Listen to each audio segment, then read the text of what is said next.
Okay, first of all, I want to give you an idea of where Papua New Guinea is. As you notice, it's kind of northeast of Australia.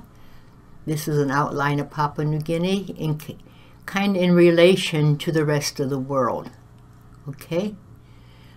This is the mainland of Papua New Guinea, the red-pink part, and then this is the island region, and then out in here somewhere are the Western Islands, which the Manus Diocese takes care of. So this is Papua New Guinea, Solomon Islands, and now I will go in detail more with the area where I was working. Here we see the island region. Here, Manus Island. Out in here are the Western Islands, which you don't see on the map. Actually, they're little atolls. Here is Manus Island.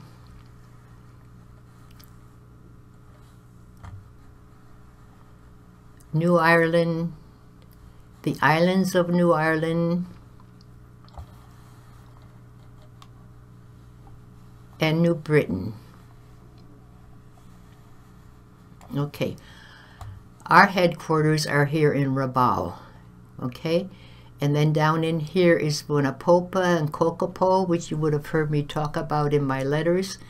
This is East New Britain. East New Britain is here.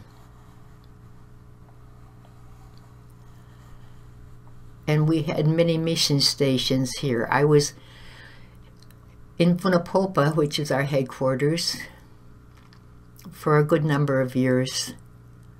I went in 1956, arrived in 1957,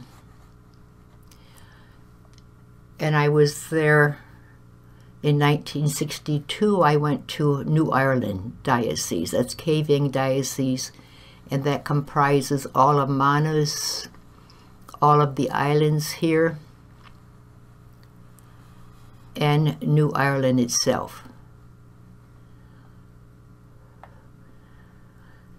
Most of my life was spent on Lihir Island. I mean, most of my time in the islands was spent on Lihir Island Group.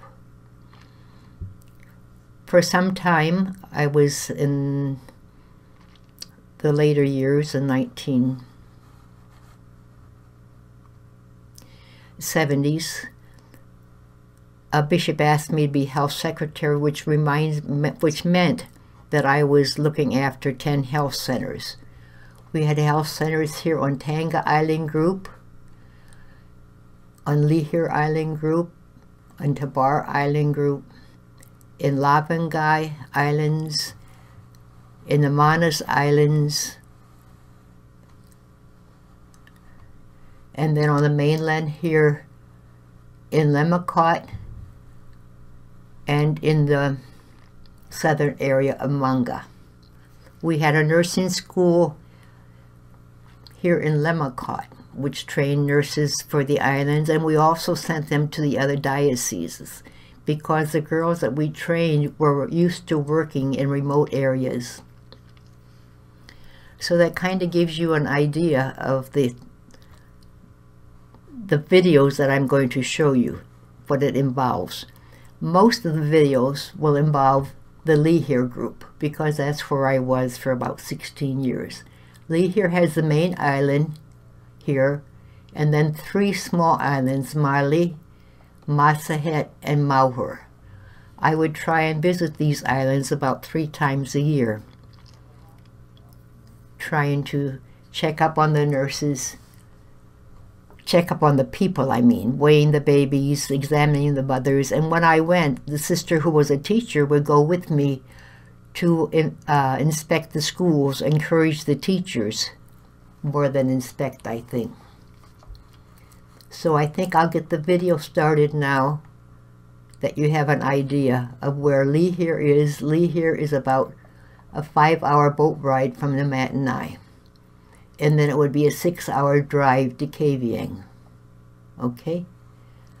So I think that covers what I need to say about introducing you to the islands of Papua New Guinea. Okay, let's move on then to the videos. Welcome to Papua New Guinea, the land of the unexpected. There you see Sister Teodoberta welcoming new missionaries who are coming from overseas. Actually, we have so many vocations now in Papua New Guinea, women who want to become sisters, that we do not need people from overseas anymore. So that is a big accomplishment. There you see Sister Hermengildes. The sisters got out of the car. The ones in black are the new missionaries. That's Sister Odegaard, Sister Henriella. Sister Philomena there just looked at us. She's one of the old-timers who's been there many years. Sister Rosemary just came back from Australia, so she came with them. Sister Kathleen there. And then our girls, the mixed-race children, and the two sisters. Big excitement when new people come, so the school children and the people from the village come to see what it's all about and want to be part of the party. That was Sister Raja, I think. Here are the women from the local village who live nearby, who come to see what's going on. This is the next day, and we're down at the hospital visiting the different buildings and meeting the children. One little one there is not too happy about it all. This is later, a couple years actually, where I am going down to the mission boat and heading for Lihir Island with the other sister who's in blue. There was a big mission celebration celebrating how old the mission was in Papua New Guinea. And one of the sisters from Australia came for that celebration. So I'm going out to the islands to relieve another sister to take her place as a nurse, midwife, that she can come for the celebration. There's Sister Bernadette, just came down to see us off, and then she's leaving the boat. Actually, when we first went to New Guinea, we went for life, and things changed later when airfares were different and more flights were possible, but the early missionaries were there for many, many years. That's a boat, the Waimana is leaving the dock that was built by the MSC brothers, the missionaries of the Sacred Heart, our brothers in Germany. There were many in Bunapopa at one time, and they did the building. They built the boats and other things.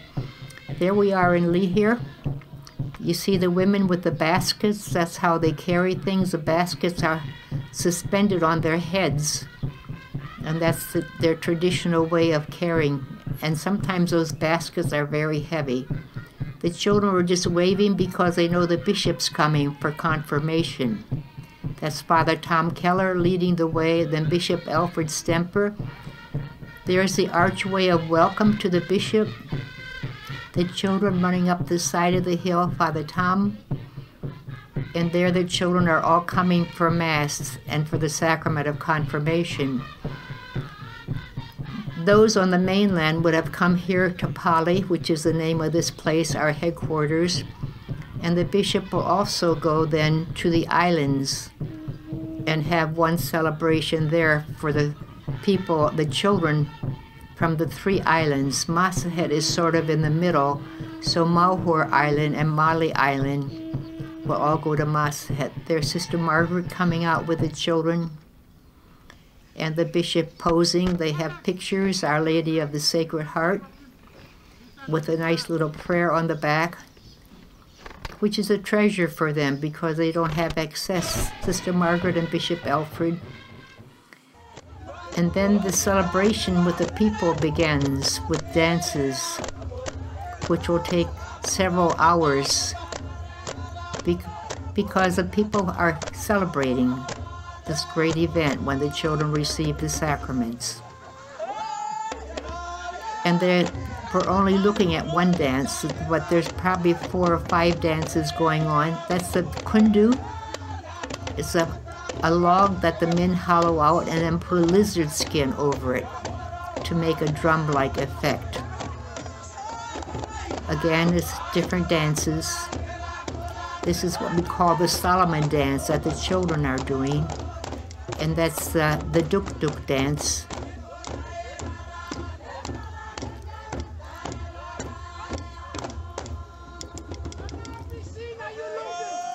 Their skirts or their loincloths are all made from local material and dyed by hand, also from different dyes that they get and make somehow from the plants.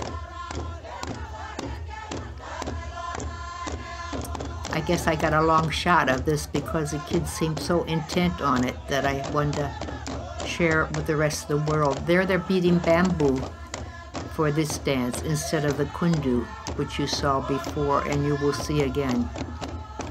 This is just kind of a gimmick, a game, to get everybody laughing and happy. They're going to catch the fish or the crocodile or whatever it is. The duk-duk is a very secretive dance. The people prepare for that in secret. The men will be in the bush practicing for weeks.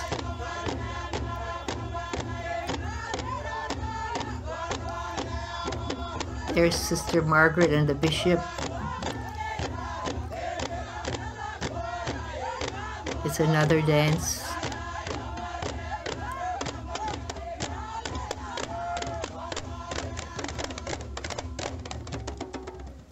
The people take pride in their traditions and their local customs and want to keep them up.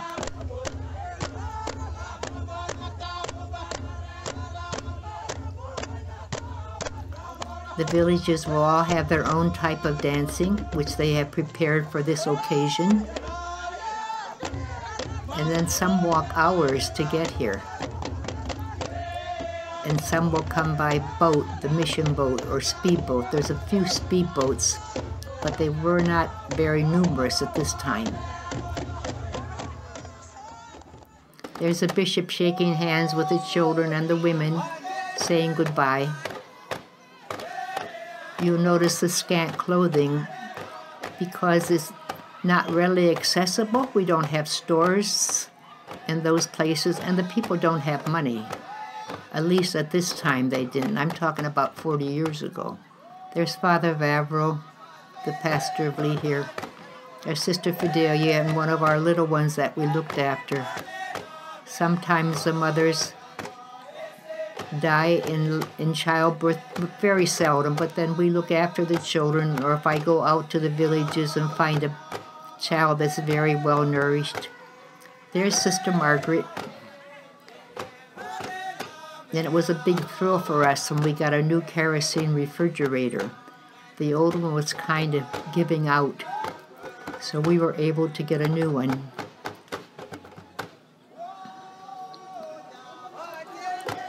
And the men carry it up the hill. Where we were stationed, the hospital was down at sea level, and the convent and the church were up on the hill. The boys, this is Corpus Christi. Father is carrying the Blessed Sacrament to the first altar. Again, you see the decorations at the altar. That's Christine, my first educated nurse, or I should say trained nurse, who came to help. She had her registration as a nurse. There you see the women and the babies and the children. That's the hospital. We had probably about 2 wards with 6 beds, and then 1 ward with more beds, and then a lot of little wards with maybe only 2 beds, for a family to stay. The mother's seated there waiting for their chance to receive treatment. That's a view of the hospital from the outside. There the children, our favorite pastime is finding lice. The women clean the grounds every morning, pick up the leaves and any trash that might be there, that the place looks clean and tidy. The men also do their bit.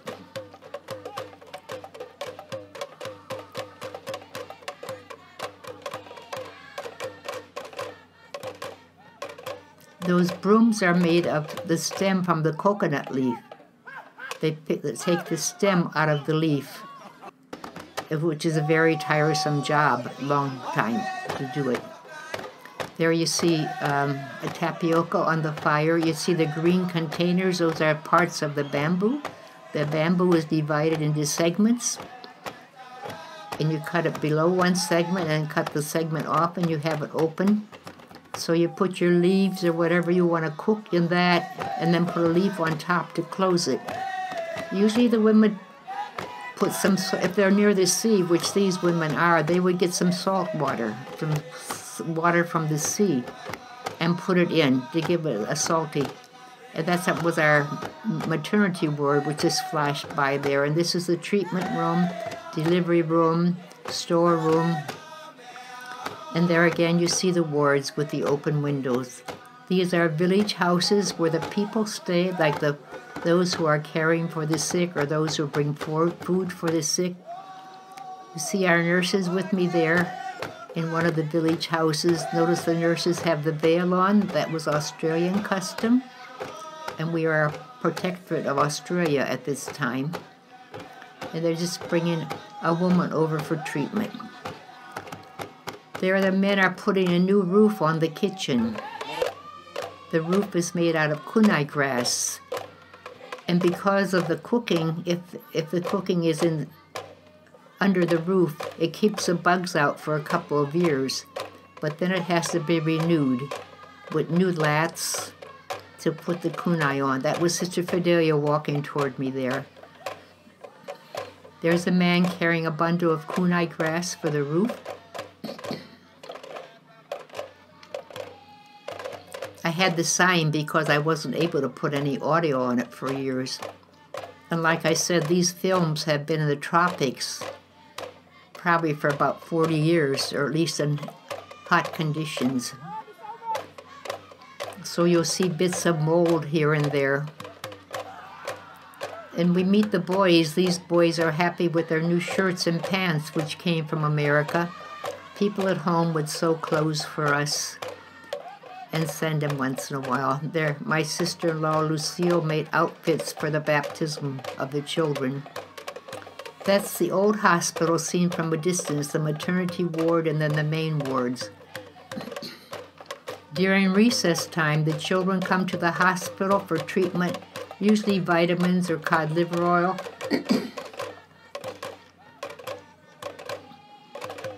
And then they run back up for the next classes. There I am washing one of the newborns on the maternity porch or veranda. The men have a long steel blade and are cutting the grass. That's the outpatients from the old hospital. There we see the windows open. Again, you'll notice the mold on the screen. But we were able to save most of it thanks to a man here named Eric, who works at the university. There the men are building the new hospital. As Father Vavro giving directions.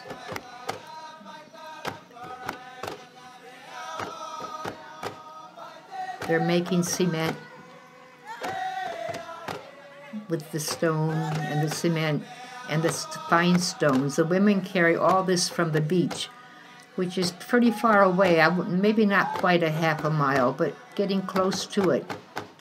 A good 15-minute walk, and then you have these 25 pounds or maybe more hanging from the back of your head in those baskets. Everything has to be shipped in, but doesn't come on one boat. Then you wait maybe a few weeks more for the next boat to come and hope the supplies are on that boat. There the women are coming with more stones or sand and stones for the cement. Each village took turns and they sent about 15 to 20. That would be all together. Some would be men, maybe 15 men and 15 women. The women you see are doing the carrying of the stones and filling the water tanks and bringing it up to the hospital for the cement. So the men have water for the cement, and the men are doing the heavy labor up at the building also. Those big stones that you see are all left from the volcanoes of years ago.